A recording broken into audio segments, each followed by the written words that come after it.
उत्तराखंड के पूर्व मुख्यमंत्री और कांग्रेस के वरिष्ठ नेता हरीश रावत ने प्रदेश में कांग्रेस की पूर्ण बहुमत की सरकार बनने का दावा किया। आइए जानते हैं हमारे एग्जीक्यूटिव एडिटर अक्षर राय से खास बातचीत में हरीश रावत ने क्या कुछ कहा। नमस्कार, जय हिंद। मैं अक्षय राय, आप देख रहे हैं एफएम न्यूज़। आप सभी का स्वागत करता हूं। हमारे साथ मौजूद हैं कांग्रेसी दिग्गज और उत्तराखंड के पूर्व मुख्यमंत्री हरीश रावत जी। हरीश सर, इस बार का चुनाव कुछ अलग दिख रहा है।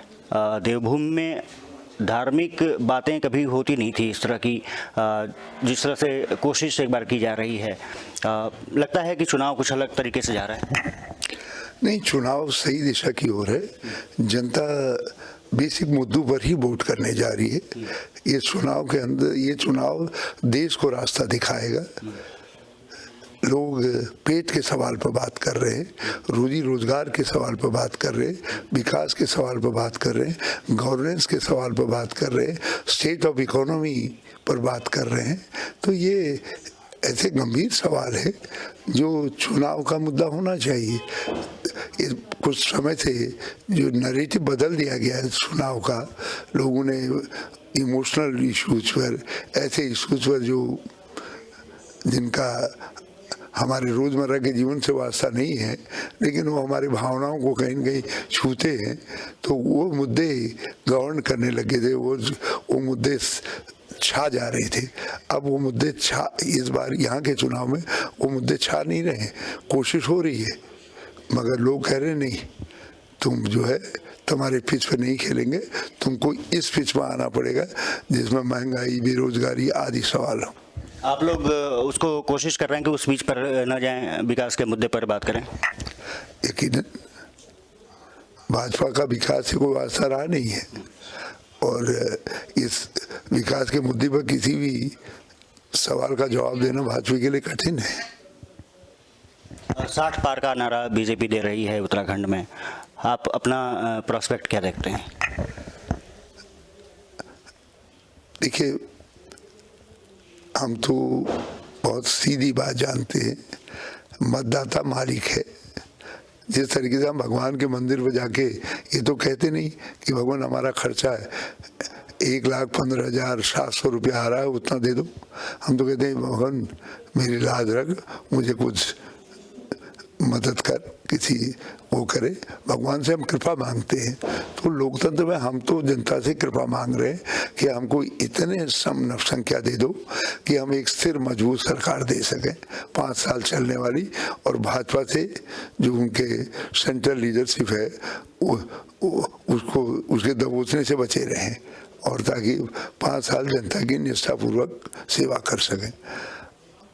और भाजपा जो है घमंड में कहती है 60 पार। 2016 मैं धीरे धीरे मैं महसूस करता हूँ कि आम आदमी जब उस नारे को सुनता है तो वो बुदबुदाता है, कहता है कि आपके करेंगे हम तुमको तड़ी पार। तो ये तड़ी पार करने वाले और 60 पार होना चाहने वालों के बीच में संघर्ष है। सर, एक चीज़ और है कि 2016 में आपको बहुत बड़ा झटका लगा था। सरकार हालांकि आपने बचा ली, सीबीआई का सामना करना पड़ा। उसके बाद भी जो लोग गए छोड़ करके, 2 लोग वापस भी आ गए। उनको किस तरह से आप एडजस्ट कर रहे हैं? वो किस तरह से पार्टी में एडजस्ट हो रहे हैं? पार्टी का महत्वपूर्ण नेता है। कांग्रेस में ओल्ड टाइमर न्यू कमर का कोई सवाल नहीं है। यहाँ पार्टी में आप आए, आपको पार्टी आपकी उपयोगिता के हिसाब से सम्मान देती है। तो दोनों को भी वो सम्मान मिल रहा है जो जिस सम्मान के वो हकदार है। उनके आने से बेनिफिट होगा आपको? होगा,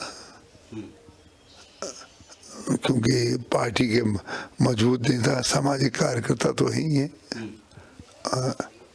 राजनीतिक तौर पर भी मैं महसूस करता हूँ कि भाजपा की मनोवैज्ञानिक हार, घबराहट पैदा हुई उनमें, इन लोगों के टूट करके कांग्रेस में आने से। प्रधानमंत्री मोदी कभी भी बोलते हैं तो आप केंद्र में रहते हैं, जब वो हमला करते हैं तो कांग्रेस का बहुत ज़्यादा नाम लेते हैं, राहुल प्रियंका के नाम होते हैं, लेकिन आप केंद्र में होते हैं, तो आपको लगता है कि आप उनके लिए बड़ा खतरा हैं? मैं नहीं कह सकता। मैं तो एक साधारण राजनीतिक कार्यकर्ता हूँ। यदि वो हमको इतनी इज्जत बख्श रहे हैं कि हमारा जिक्र कर दे रहे हैं, कुछ बात कर दे रहे हैं, तो मैं इसको अन्य संदर्भ में नहीं लेता और मैं न उनसे तुलना करना चाहूँगा। मैं एक छोटे से राज्य का राजनीतिक कार्यकर्ता हूँ जिसकी राज्य में भी अपनी पूरी उन्हें स्वीकार्यता नहीं है और वो देश के अंदर स्वीकार्य व्यक्तित्व हैं, तो हमारी उनसे तुलना नहीं है। मगर हम उनकी राजनीति के विरोध में हैं क्योंकि उस तरीके की राजनीति मैं समझता हूँ उत्तराखंड तो छोड़िए सारे देश के लिए ठीक नहीं है। डायनेस्टी पॉलिटिक्स जो कांग्रेस की रही है, खास करके प्रियंका और राहुल पर, वो लगातार प्रधानमंत्री अटैक कर रहे हैं, तो इसको किस में रूप लेते हैं? जब वक्त पड़ा वतन के वास्ते खून हमने दिया, जब बाहर आई तो कहते हो तेरा काम नहीं। आज़ादी की लड़ाई में कोई परिवार है जिसकी 3 पीढ़ियां एक साल जेल में रही हों और उसके बाद भी जिनका राष्ट्र निर्माण में इतना बड़ा योगदान हो, और इस समय भी वो व्यक्तिगत तौर पर तो दे आर सफरर। उन्होंने यंग एज में अपने लोग खोए हैं और उनमें राहुल गांधी, राजीव गांधी जैसे व्यक्तित्व भी सम्मिलित हैं।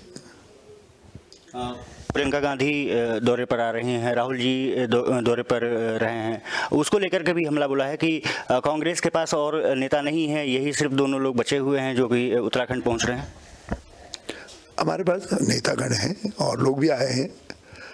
कल सचिन पायलट, दीपेंद्र हुड्डा आ रहे हैं और उससे पहले सुरजेवाला साहब आए थे और उनसे पहले भी कुछ लोग आ चुके हैं, ऐसा नहीं है। मगर भाजपा जो समझ में है उनको ये गलतफहमी है कि उनके वो एक बड़े चेहरे के रूप में सबको छा जाएंगे, सबको दबा ले जाएंगे। लोकतंत्र में ये संभव नहीं है। कुछ समय के लिए आप छा सकते हैं मगर हमेशा अकेले नहीं, क्योंकि लोकतंत्र चुनौती प्रस्तुत करता रहता है और ये समय, ये चुनौती काल है भाजपा और भाजपा के शीर्ष नेतृत्व के लिए। एक बात और है कि उत्तराखंड ने 5 साल में 3 मुख्यमंत्री देखा है। पुष्कर सिंह धामी तीसरे मुख्यमंत्री हैं, तो वो लगता है कि फिर से एक बार आपके लिए चुनौती बन सकते हैं क्या? मैं ऐसा कुछ नहीं देखता और फिर राजनीति में कोई आपका विरोधी है तो वो चुनौती नहीं है, वो राजनीति में आपके समकक्ष चल रहा है, आपके बराबर में चल रहा है, अच्छी बात है। सरकार बना रहे हैं आप? सरकार बनाएंगे, कांग्रेस सत्ता में आ रही है, हमको पूर्ण बहुमत मिलने जा रहा है और मुझे पूरी उम्मीद है कि पार्टी इस कार्यकर्ता का भी ख्याल रखेगी। 36, 46, 56 कितना? जहाँ पर आप अटक जाएं हम उसी को टारगेट बना लेंगे। जहाँ पर आपने संख्या बताते वक्त विश्राम कर लिया तो वहीं हम अपना मकाम बना लेंगे। चलिए सर, बहुत बहुत धन्यवाद। Thank you. तो ये थे हरीश रावत जी, तमाम मुद्दों पर हमसे चर्चा की।